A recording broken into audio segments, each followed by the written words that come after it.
नमस्कार विद्यार्थी मित्रमैत्रिणींनो, युनिक मराठी या युनिक अकॅडमीच्या नव्या यूट्यूब चॅनलमध्ये मी तुम्हा सर्वांचं हार्दिक स्वागत करतो. आपण थेट विषयाकडे जाऊयात. आजच्या या व्हिडिओतल्या चर्चेसाठी आपण उत्तर लेखन म्हणजे पूर्वपरीक्षा ही वस्तुनिष्ठ स्वरूपाची आहे, पण UPSC असो किंवा यावर्षी पहिल्यांदा होऊ घातलेली राज्यसेवा मुख्य परीक्षा असो, तर या लेखी स्वरूपाच्या वर्णनात्मक स्वरूपाच्या आहेत. त्यामुळे स्वाभाविकच या मुख्य परीक्षेमध्ये एका बाजूला जसा तुम्हाला अभ्यास करायला लागतो, तर त्या केलेल्या अभ्यासावरती आयोगाच्या प्रश्नपत्रिकांमध्ये जे प्रश्न विचारले असतील तर त्याची तुम्हाला प्रभावीपणे उत्तरं लिहिता यायला पाहिजे. आणि हे एक चॅलेंज, आव्हान म्हणूनही बऱ्याचदा आपल्याला विचारात घ्यावं लागतं. त्यात कुठेही आपण कमी पडता कामा नये या बाबीला समोर ठेवूनच आपण कुठल्याही प्रकारची त्या संदर्भातली चूक किंवा कमतरता आपल्या तयारीमध्ये राहता कामा नये, म्हणूनच आपण जाणीवपूर्वक आजच्या चर्चेसाठी चांगलं उत्तर म्हणजे एक्सलंट आन्सर काय असू शकतं या विषयावरतीच बोलणार आहोत. जेव्हा जेव्हा आपण चांगल्या उत्तर लेखनाचा किंवा चांगल्या उत्तराचा, बेस्ट उत्तराचा विचार करतो, तर दोन पैलू त्याचे सुरुवातीलाच लक्षात घेणं हे गरजेचं आहे. कोणते ते दोन पैलू आहेत? तर त्याचा एक जो महत्वाचा पैलू आहे त्याच्यामध्ये तुम्हाला असं लक्षात येईल की उत्तराचा जेव्हा जेव्हा आपण विचार करतो तर तेव्हा रचना हा त्याचा महत्वाचा पहिला पैलू आहे. आता रचना असं म्हटल्यानंतर नेमकं त्याच्यामध्ये काय येतं, तर त्यातही आपल्याला उपविभाग करता येऊ शकतात. अर्थात पहिला जो आहे तो तुमचा प्रस्तावनेचा भाग आहे. दुसरा जो आहे तो म्हणजे तुमच्या उत्तराचा मुख्य भाग किंवा त्याला आपण गाभा असाही शब्दप्रयोग वापरू शकतो. आणि तिसरा जो आहे त्याला आपण समारोप किंवा शेवट. ओके, सो तुम्हाला ही बाब लक्षात घेता येते की चांगलं उत्तर जेव्हा आपण विचारात घेतो तेव्हा त्याचा रचनेच्या अंगानं किंवा संघटनेच्या ऑर्गनायझेशन, त्याचं स्ट्रक्चर कसं असेल याचा डेफिनेटली विचार करायला लागतो. आणि हे आपणा सर्वांना माहिती असतं. प्रत्येक उत्तराची प्रस्तावना असायला पाहिजे, म्हणजे सुरुवात असायला पाहिजे, मुख्य भाग, गाभा, इसन्स, ओके, कंटेंट मुख्य काय तो, आणि त्यानंतर शेवट आपण आपल्या उत्तर लेखनामध्ये काय करणार आहोत म्हणजे समारोप असंही त्याला आपण म्हणू शकतो. म्हणजे आता दुसरा जो उत्तर लेखनाचा पैलू आहे त्याच्यामध्ये आशय, म्हणजे उत्तरात आपण लिहिणार काय आहोत, त्याचा कंटेंट काय आहे. तर आशयाच्या अनुषंगाने आपल्याला डेफिनेटली उत्तराचा विचार करता येऊ शकतो. आता आशय असं म्हणालो आपण की उत्तरामध्ये काय लिहिलं आहे, लिहिणार आहोत किंवा अपेक्षित आहे. सो कंटेंट म्हणून मग त्याला आशयाचा पैलू असं म्हटलेलं आहे. आता जेव्हा आपण आशयाच्या अंगानं उत्तराचा विचार करतो त्यात देखील तुम्हाला काही महत्वाचे उपविभाग पाडताना किंवा लक्षात घेता येऊ शकतात. म्हणजे त्यातला एक भाग अर्थातच आहे पर से, ज्याला म्हणूयात आपण की त्याच्यामध्ये आपण कोणते मुद्दे समाविष्ट करणार आहोत. म्हणजे पुन्हा आशय मी हाच मुद्दा इथे लिहितोय. दुसरी जी गोष्ट आहे ती म्हणजे भाषा, त्याला आपण भाषिक आयाम असं म्हणूयात. आणि तिसरी जी बाब किंवा घटक ज्याला म्हणूयात आपण, तर ते आहे सादरीकरण, म्हणजे तुमचं प्रेझेंटेशन.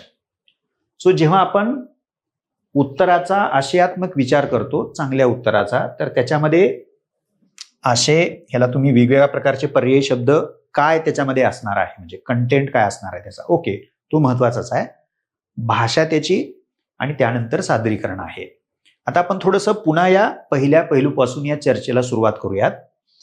प्रस्तावना जी आहे तर तुम्हाला जो प्रश्न विचारलेला आहे तर त्या प्रश्नाच्या गाभ्याला समोर ठेवूनच तुम्ही अत्यंत समर्पक अशा प्रकारची प्रस्तावना केली पाहिजे.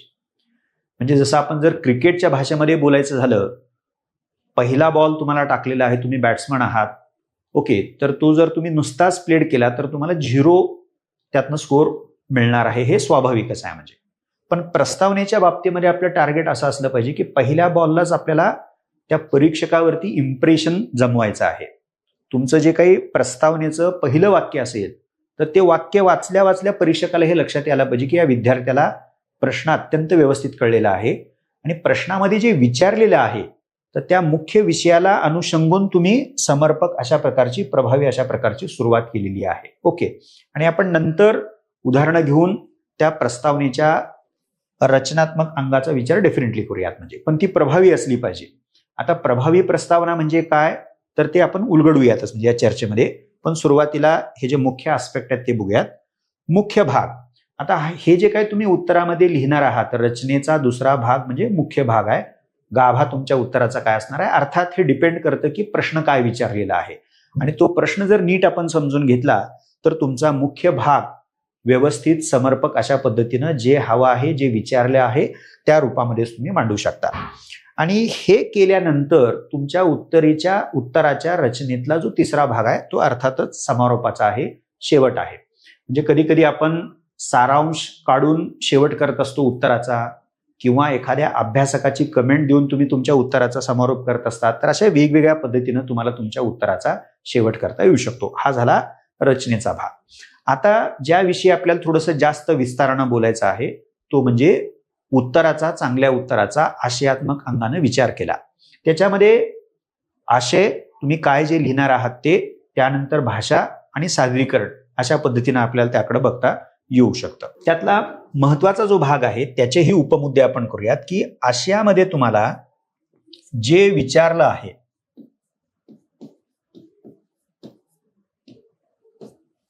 तेच तुम्हाला लिहायचं आहे.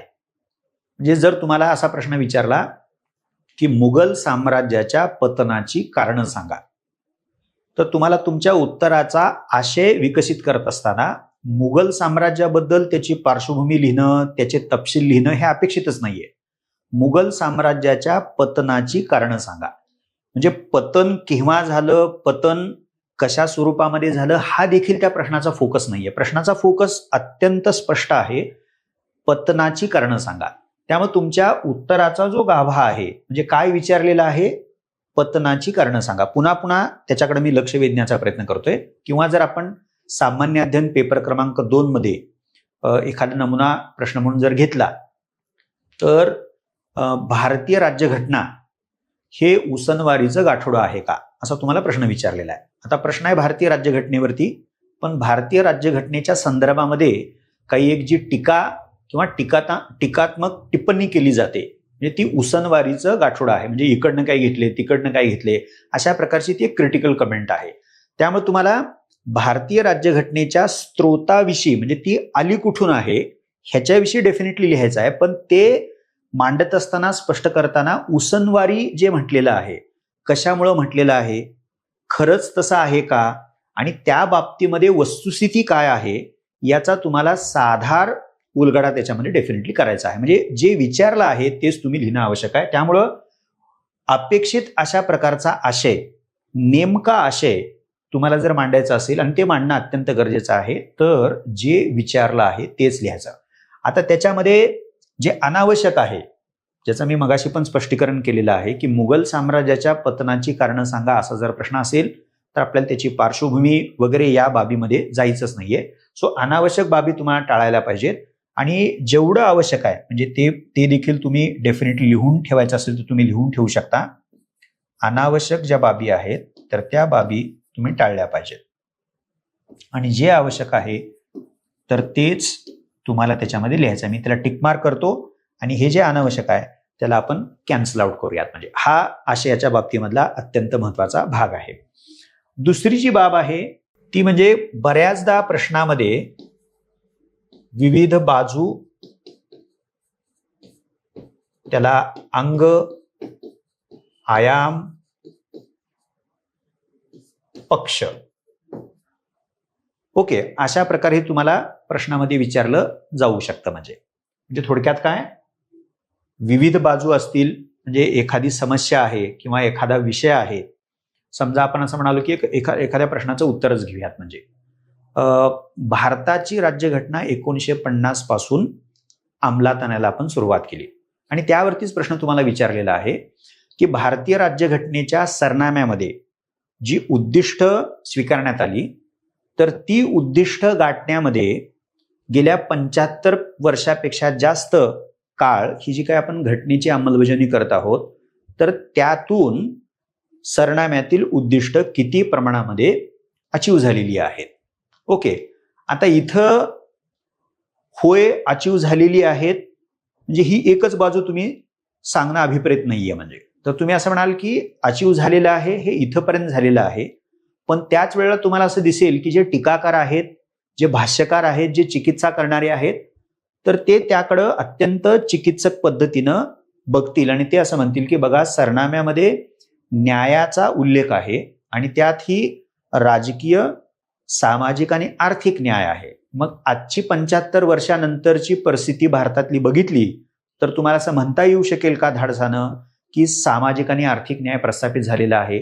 तर ते भाष्यकार, टीकाकार या राज्यघटनेच्या अंमलबजावणीच्या प्रक्रियेचा दुसरा पक्ष, जे ज्याला आपण चिकित्सा म्हणूयात, टीकात्मक म्हणूयात, त्याची मर्यादेची बाजू मांडतील. म्हणजे त्यामुळे तुम्हाला प्रश्न वाचत असताना ह्याची पूर्णतः काळजी घ्यावी लागेल की प्रश्नामध्ये जो विषय विचारलेला आहे तर त्याच्या काही बाजूचा संदर्भ त्याच्यामध्ये आहे का, आणि जर विविध बाजू त्याच्यामध्ये लिहिणं अपेक्षित असेल, ओके, तर ते लिहित असताना तुम्हाला एक खात्री द्यावी लागेल की त्या विविध बाजूमध्ये तुम्हाला संतुलन साधता यायला पाहिजे, म्हणजे बॅलन्स तुम्हाला त्या बाबतीमध्ये साधता यायला पाहिजे. ओके, सो नाहीतर अन्यथा काय होईल की जर आपण एकाच बाजूनं आपला युक्तिवाद जर विकसित केला तर त्याच्या दुसऱ्या बाजू किंवा इतर ज्या बाजू आहेत संभाव्य असतील तर त्या बाजू आपल्या उत्तरातून सुटून जातील.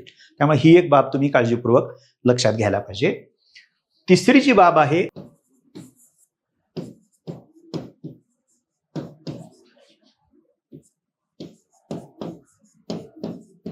ह्याच्यातनं तुम्हाला अंदाज घेता येऊ शकतो. आपण एक उदाहरण घेऊयात. जे तुम्हाला प्रश्नामध्ये असं विचारलेलं आहे की भारतीय राज्यघटना ही उसनवारीचं गाठोडं आहे, म्हणजे ती अमेरिकेतनं काहीतरी घेतले, ब्रिटनमधनं काहीतरी घेतले, वगैरे वगैरे वगैरे. सो तशी एक टीका, बॉरोड कॉन्स्टिट्यूशन, अशा प्रकारची एक क्रिटिकल कमेंट भारतीय राज्यघटनेच्या बाबतीमध्ये केली जाते. किंवा ग्रॅनविल ऑस्टिन हे भारतीय राज्यघटनेचे खूप मोठे भाष्यकार आहेत, तर त्यांनी असं म्हणले की भारतीय राज्यघटना हा एक सामाजिक दस्तऐवज आहे, म्हणजे सोशल डॉक्युमेंट असं त्यांनी विचारलेलं आहे. तर अशा प्रकारच्या प्रश्नांच्या उत्तरामध्ये तुम्हाला मुळात आपण जर ग्रॅनविल ऑस्टिनचाच उल्लेख घेतला की भारतीय राज्यघटना सामाजिक दस्तऐवज आहे, तर सामाजिक दस्तऐवज म्हणजे नेमकं काय हे तर आपल्याला सांगावं लागेलच. पण ग्रॅनविल ऑस्टिन कशाच्या आधारे, म्हणजे कोणतं प्रमाण, कोणता आधार ते सांगतायत की ज्याचा आधार घेत, ज्याच्या आधारे ते असा आर्ग्युमेंट बांधतायत की बघा, भारतीय राज्यघटना केवळ एक कायद्याच्या रूपातील दस्तऐवज नाहीये किंवा राजकीय स्वरूपाचा पण दस्तऐवज नाही केवळ, तर तो कायदेशीर राजकीय असण्याबरोबरच सामाजिक आशयाचा देखील तो दस्तऐवज आहे. सो स्वाभाविकच तुम्हाला तुमच्या उत्तरामध्ये युक्तिवाद करत असताना, उत्तर लिहित असताना त्याच्या पुष्ट्यर्थ, त्याला सपोर्टिव्ह अशा प्रकारचा आधार तुमच्या उत्तरामध्ये द्यावा लागेल. आता हा आधार वेगवेगळ्या स्वरूपाचा असू शकतो. इतिहासामध्ये आधार वेगळे असतील, त्यानंतर भूगोलामध्ये वेगळे असतील, राज्यघटनेतल्या उत्तरामध्ये वेगळे असतील, अर्थव्यवस्थेमध्ये ते वेगळे असतील. आपण जर ढोबळपणे ते मांडायचं म्हटलं तर समजा घटनेतली काही कलमं आहेत, तोही त्याचा आधार होऊ शकतो.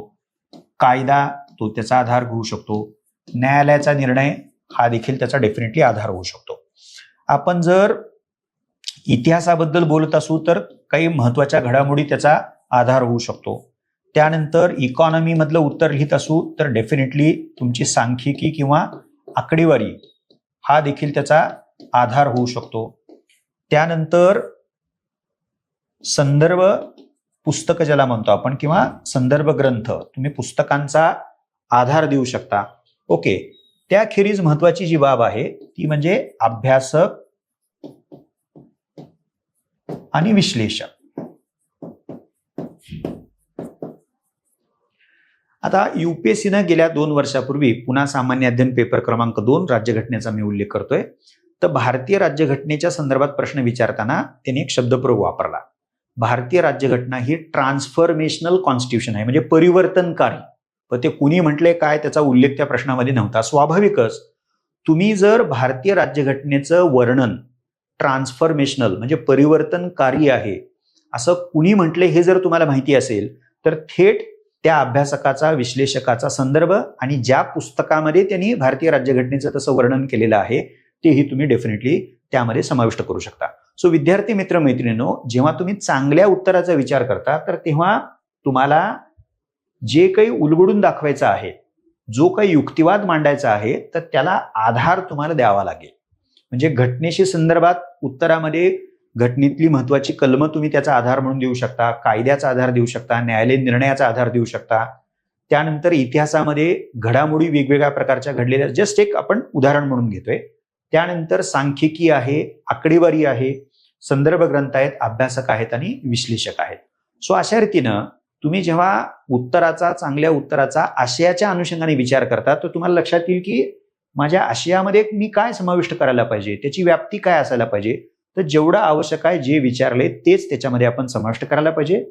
दुसरा जो भाग इथे लिहिलेला आहे, त्या प्रश्नामध्ये इनबिल्टच वेगवेगळ्या बाजूचा काही संकेत असेल आणि तुम्ही जर उत्तरामध्ये ते लिहिणं अपेक्षित आहे, तर त्या सर्व बाजूचा संदर्भ तुम्हाला उत्तरात द्यावा लागेल. किती प्रमाणामध्ये द्यायचा, तर त्या उत्तराला किती गुण मर्यादा आहे, 10 गुणांसाठी आहे, 20 गुणांसाठी किंवा जीएस मध्ये 15 गुणांची पण कॅटेगरी आहे, त्या बाबतीत आपण ते लिहू शकतो. सो ते वेगवेगळे आयाम किंवा अंग किंवा पक्ष जे आहेत किंवा बाजू म्हणूया त्याला आपण, त्याला योग्य न्याय म्हणून आपण संतुलन असा शब्दप्रयोग लिहिला होता. आणि मग हा जो आधार आहे की तुम्ही जी काही मांडणी करणार आहात, तर ती मांडणी साधार असली पाहिजे. आणि तो आधार मी जस्ट काही त्याचे उदाहरणं म्हणून इथं पैलू मांडलेले आहेत, ह्याच्यामध्ये तुम्ही डेफिनेटली ऍड देखील करू शकता. म्हणजे आता पुढे आपण जाऊयात. चौथा मुद्दा आशयाच्या बाबतीमध्ये आहे, तर तो म्हणजे समर्पक उदाहरणे, उपक्रम किंवा दाखले आहे. आता खरं तर मी तिसऱ्या मुद्द्यामध्ये आधार किंवा प्रमाण हा आशयाच्या अनुषंगाने येणारा महत्वाचा मुद्दा सांगितला, पण इथं त्याला थोडंसं आणखीन पुढे नेणारा जो पैलू आहे तुमच्या चांगल्या उत्तराचा, तो म्हणजे उदाहरणं आहेत, उपक्रम आहेत किंवा दाखले आहेत. म्हणजे बऱ्याचदा सामान्य अध्ययनामध्ये, इथिक्स मधल्या केस स्टडीजमध्ये किंवा निबंधामध्ये तुम्हाला एखादी मध्यवर्ती आयडिया, कल्पना उलगडून दाखवायची असते, ती सिद्ध करायची असते, ती प्रस्थापित करायची असते. तर अशा वेळेला आपल्या जीवनाच्या वेगवेगळ्या क्षेत्रामध्ये, मग ते सामाजिक असेल, राजकीय असेल, आर्थिक असेल, जागतिक असेल, राष्ट्रीय असेल, प्रादेशिक असेल किंवा अगदी गाव पातळीवरचं असेल किंवा शहर पातळीवरचं असेल, तर त्या पातळ्यांवरती वेगवेगळ्या क्षेत्रामध्ये जे काही वेगवेगळ्या प्रकारचे प्रयोग केले जातात, तर ते प्रयोग देखील तुमच्या उत्तरामध्ये दाखला म्हणून जर तुम्ही रेफर करू शकलात, तर तुमचा युक्तिवाद आणखीन जास्त दृढ होतो, म्हणजे अत्यंत प्रबळ तो होईल, तो स्ट्रॉंग होऊ शकतो. त्यामुळं तुमच्या चांगल्या उत्तरामध्ये ही देखील बाब डेफिनेटली असली पाहिजे.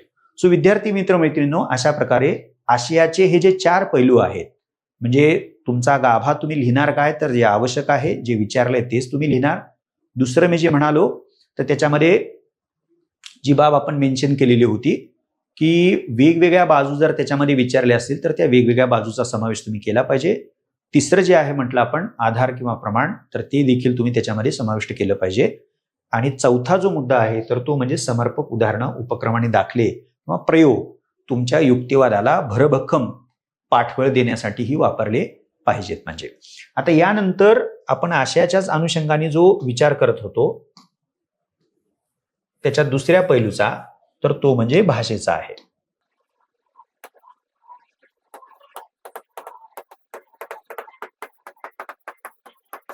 आपण आशयाची चर्चा केलेली आहे, त्यातला भाषा हा पैलू आपण लक्षात घेऊया.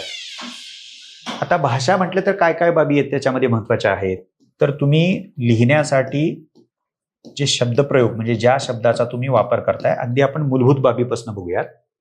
दुसरं जे आहे, तुमची वाक्यरचना कशी आहे, त्याच्यामध्ये तुम्ही व्याकरण, ग्रामर, त्याचा योग्य तो विचार केलेला आहे. त्यानंतर जे महत्वाचं आहे, प्रमाण लेखन, म्हणजे काना, मात्रा, पेलांटी, उकार असं ज्याला म्हणतो आपण. त्याखेरीज योग्य तिथं गरजेचं आहे तिथं विराम चिन्हांचा तुम्ही वापर केलेला आहे का, ओके. आणि महत्वाची बाब म्हणजे तुमच्या भाषेमध्ये प्रवाहीपणा आहे का. आपण एक एक जर बघितलं, तर आपणा सगळ्यांना ह्याची कल्पना आहे की इतिहास, भूगोल, राज्यघटना, अर्थव्यवस्था, नीतिशास्त्र, विज्ञान, तंत्रज्ञान, हे जे काही सामान्य अध्ययनामधले विषय आहेत, तर त्या प्रत्येक विषयामध्ये परिभाषा वेगळी आहे. सो मग त्या विषयामधले जे कीवर्ड्स आहेत, टर्म्स आहेत, तर त्या टर्म्स विषयानुसार आपण अवलंबल्या पाहिजे. आणि दुसरं, जनरल लिहित असताना आपल्याला त्या बाबीसाठी योग्य त्या शब्दप्रयोगाचा वापर करायला पाहिजे. त्यामुळं शब्द इन जनरल जे आहेत ते एका बाजूला आणि विषयानुरूप ते येतात ते दुसऱ्या बाजूला. म्हणजे त्यामुळे योग्य शब्दप्रयोगांचा वापर तुम्हाला तुमच्या भाषेमध्ये करावा लागेल. दुसरी जी बाब आहे वाक्यरचना. तुम्ही जे वाक्य लिहिलेलं आहे त्या वाक्याचा वाचल्या वाचल्या अर्थ लागायला पाहिजे. म्हणजे तुमचं सेंटेन्स लेजिबल असलं पाहिजे. ओके. नाहीतर तुम्ही लिहिलं आहे पण ते वाचल्यावरती कळत नसेल, म्हणजे भयंकरच गुंतागुंतीचं लिहिलेलं आहे किंवा नीट तुम्हाला लिहिता येत नाही, सुरुवात कुठे झालेली आहे शेवट कुठे झालेली आहे हे जर कळत नसेल तर मग प्रॉब्लेम येऊ शकतो. तुमची वाक्यरचना म्हणजे ती साधी असू द्या सोपी असू द्या पण ती सुलभ असली पाहिजे, सुगम असली पाहिजे. व्याकरण त्याचा विचार डेफिनेटली केला पाहिजे. आता इथं काही तुम्ही जसं कोणत्याही भाषेच्या साहित्यामध्ये व्याकरणाचा विचार करता तितक्या तपशिलात जाऊन करता कामा नये. पण कर्ता कर्म क्रियापद कुठं असलं पाहिजे, ओके, ती जी काही एक किंवा काळ असेल त्याचा, तर त्या ज्या काही मूलभूत बाबी आहेत व्याकरणामधल्या तर त्या बाबीकडे आपण लक्ष द्यायला पाहिजे. आणि मला असं वाटतं की वाचून वाचून म्हणजे वाचनाच्या सरावानं तुम्हाला ते जे काही व्याकरणाचा आयाम आहे भाषेचं ते तुम्हाला जमू शकतो. Don't worry about that. प्रमाण लेखन, ज्याला आपण काना मात्रा वेलांटी उकार असं मानतो, ह्याच्याकडे लक्ष द्यायला पाहिजे का? तर बिलकुल लक्ष द्यायला पाहिजे. निबंधामध्ये तर प्रमाण लेखन अत्यंत महत्वाचं ठरतं. तुमच्या वैकल्पिक विषयामध्ये प्रमाण लेखन महत्वाचं ठरणार आहे. त्यामुळे कुणी काही जरी म्हटलं नाही, जीएस मध्ये तुम्ही दुर्लक्ष केले तरी चालू शकतं, पण मला असं वाटतं की प्रमाण लेखनाकडे तुम्ही म्हणजे ज्याला आपण सोप्या भाषेमध्ये काना मात्रा वेलांटी उकार ह्या ज्या बाबी आहेत तर त्याच्याकडे लक्ष द्यायला पाहिजे. म्हणजे अन्यथा तुम्ही जर त्या बाबतीतल्या चुका केल्या तर परीक्षकाला ते खटकू शकतं आणि अत्यंत नकारात्मक अशा प्रकारचं इम्प्रेशन तयार होऊ शकतं. त्याच्या पुढे मग विरामचिन्ह आहे. म्हणजे बऱ्याचदा असं होतं की तुम्ही लिहित गेलेला आहात, वाक्य कुठं संपलेलं आहे, ओके, किंवा वाक्याचे भाग असतील तर आपण स्वल्पविरामाचा वापर करतो, अर्धविरामाचा वापर करतो. म्हणजे आपल्याला वाक्य म्हणजे जे लिहितोय आपण तर त्यातनं काहीतरी आशय समोरच्यांना कळवायचा, परीक्षकाला कळवायचा, तर तिथं विरामचिन्ह महत्वाची भूमिका बजावतात. त्यामुळे त्याचाही योग्य तो वापर तुम्ही केला पाहिजे. आणि सगळ्यात महत्वाची बाब म्हणजे हे तर पैलू आहेतच आहे, पण जेव्हा तुम्ही लिहिता आणि त्या अंगाने जेव्हा तुम्ही भाषेचा विचार करता तर तेव्हा तुमच्या भाषेमध्ये लेखनामध्ये प्रवाहीपणा, फ्लो असला पाहिजे. म्हणजे तुटकपणा, ठिगळ काम केल्यासारखं तुम्ही पॅचवर्क केल्यासारखं जर इकडून काहीतरी आणले तिकडून काहीतरी आणले अशा प्रकारे जर तुम्ही लिहिलं तर ते खटकू शकतं. म्हणजे आणि त्यातनं प्रवाहीपणा त्याचा पूर्णपणे अभावच आहे असं त्या परीक्षकाला वाचल्या वाचल्या. त्यामुळं पहिलं वाक्य, त्यातून दुसरं वाक्य, मग तुमचा परिच्छेद संपतोय, पहिला परिच्छेद झालेला आहे, दुसरा परिच्छेद तुम्ही सुरू करताय, पण त्या दुसऱ्या परिच्छेदाच्या सुरुवातीला तुम्ही जे लिहिणार आहात किंवा तुम्ही जे म्हणणार आहात म्हणजे बऱ्याचदा लिंक वर्ड्स असतात, अशा रीतीने दुसऱ्या बाजूला, त्याचप्रमाणे, त्याशिवाय किंवा त्याखेरीज असे जे जोड शब्द आहेत तर ते जोड शब्द प्रवाहीपणा तुमच्या लेखनातला आणि भाषेतला मेंटेन करण्यासाठी अत्यंत महत्वाची भूमिका बजावतात. म्हणजे त्यामुळे तुमच्या उत्तराचं पहिलं वाक्य ते समारोपाचं शेवटचं वाक्य याच्यामध्ये एका साखळीसारखी लिंक असली पाहिजे, सलगता आणि प्रवाहीपणा असला पाहिजे. आणि मला असं वाटते की वाचून वाचून आणि लिखाण करून या प्रवाहीपणाची तुम्हाला डेफिनेटली हमी देता येऊ शकते. आता जो चांगल्या उत्तराचा शेवटचा जो पैलू आहे आशयात्मक अंगाने ज्याचा विचार करत होतो त्या बाबीकडे आपण जाऊयात. सादरीकरण.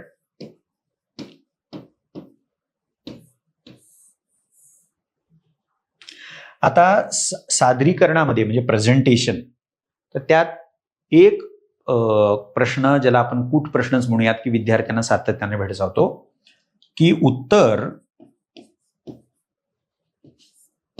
परिच्छेद म्हणजे पॅराग्राफच्या स्वरूपामध्ये लिहायचं की मुद्द्यांच्या स्वरूपामध्ये. म्हणजे हा एक प्रश्न आहे. पण मला असं वाटतं की सामान्य अध्ययनामध्ये तुम्ही बऱ्यापैकी उत्तरही मुद्द्यांच्या रूपामध्ये मांडू शकता, त्याच्यामध्ये काही अडचण नाहीये. पण निबंधामध्ये शक्यतो तुम्हाला परिच्छेदाच्या फॉर्ममध्ये उत्तर लिहायचं आहे.